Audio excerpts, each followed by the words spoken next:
મિત્રો, મારી યુટ્યુબ ચેનલમાં તમારું હાર્દિક સ્વાગત છે।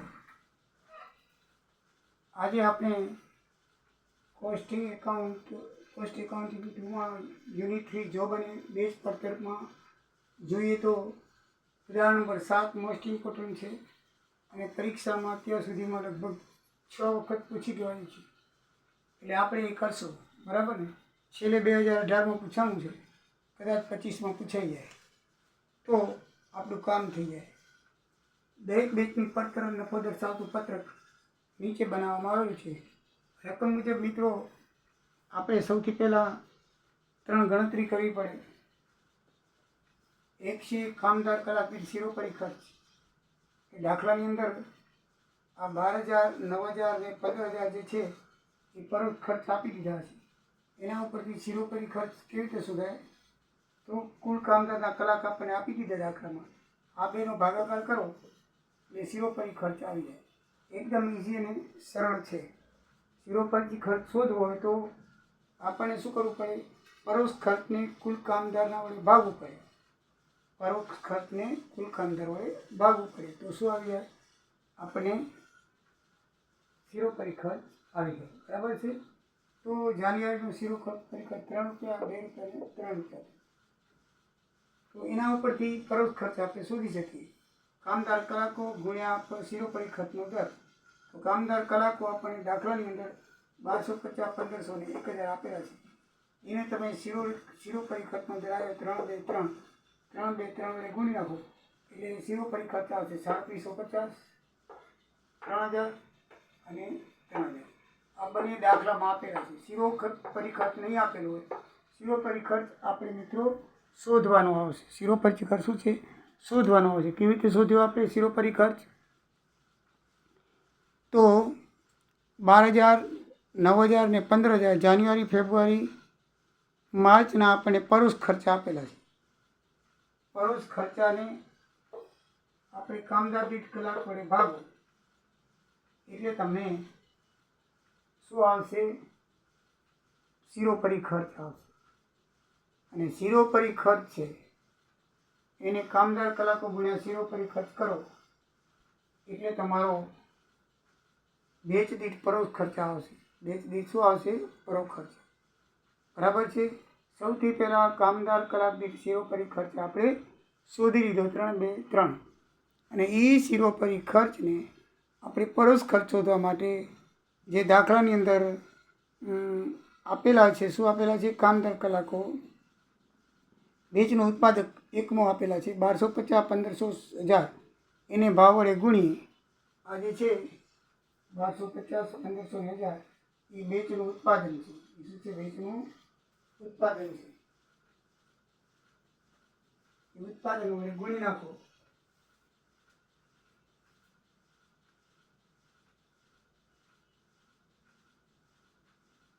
એટલે શિરોપરી ખર્ચ આવી જાય, બરાબર। ઉત્પાદન ગુણ્યા પરોક્ષ ખર્ચ।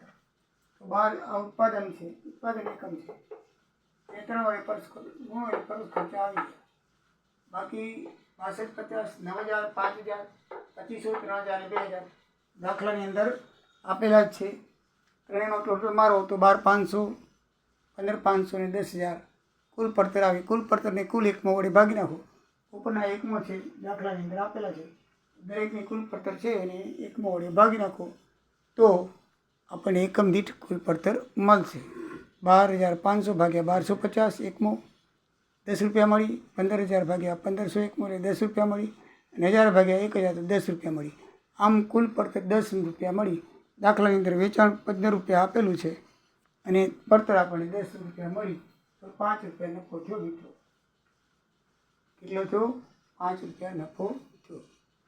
અને કુલ 3,000 એકમની શોધવાનું કીધું છે। 3,000 ગુણ્યા 15 વેચાણ કિંમત 45,000 થાય, 3,000 ગુણ્યા 10 વેચાણ કિંમત છે, 10 નફો છે, એની શું છે? વેચાણ કિંમત। એ શું થશે? ટોટલ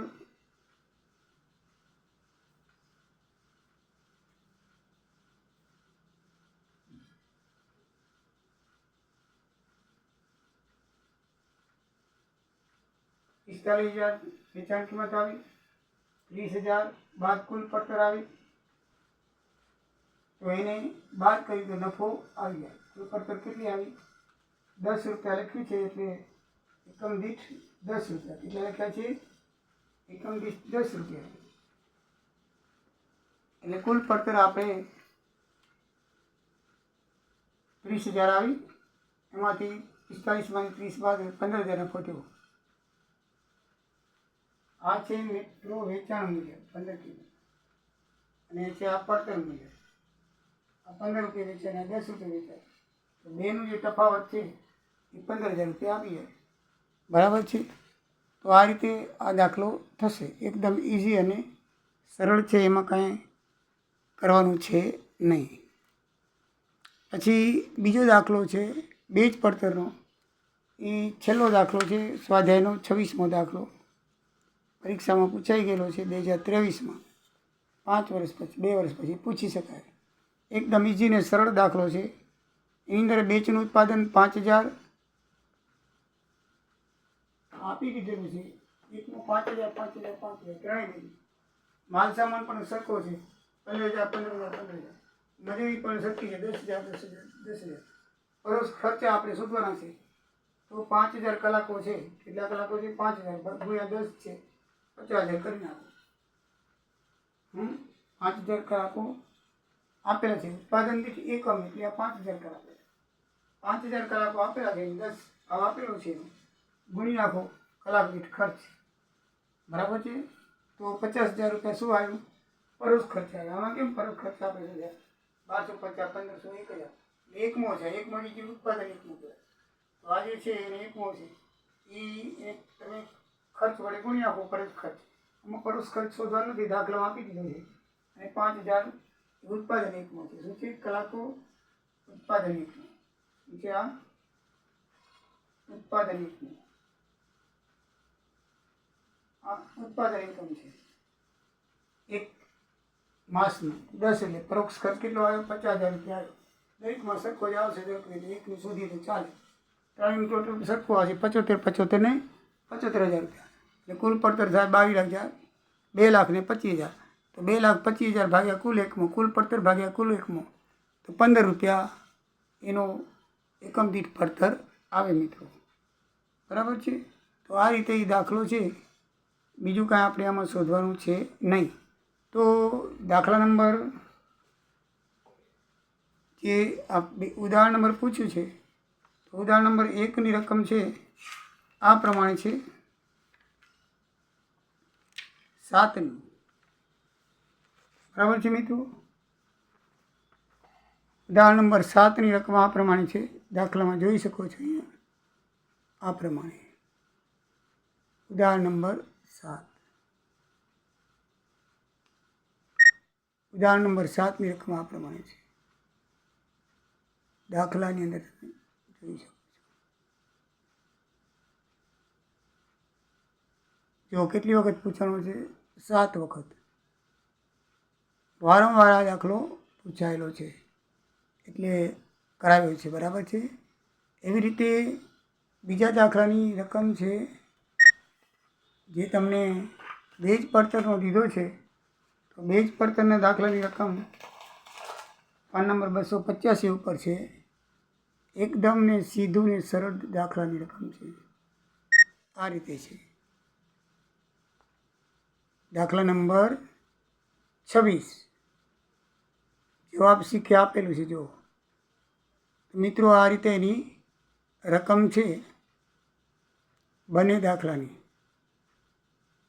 જે પરીક્ષાની દ્રષ્ટિએ અગત્યના હતા એટલા માટે મેં કરાવ્યા છે. એના સિવાય બીજા કોઈ પણ દાખલા તમને ન આવડે તો કોમેન્ટમાં લખજો મિત્રો, હું તમને મોકલાવીશ. હવે આ ચેપ્ટર કોસ્ટિંગ એકાઉન્ટનું યુનિટ 3 પૂરું થાય છે. બરાબર છે. નેક્સ્ટ વિડીયોથી છેલ્લું બાકી રહી ગયું છે આપણું બિનસંકલિત હિસાબો, એ શરૂ કરવામાં આવશે. એટલે પરીક્ષા પહેલાં તમારો કોર્સ પૂરો કરી દેવામાં આવશે. જય સિયારામ, જય દ્વારિકાધીશ.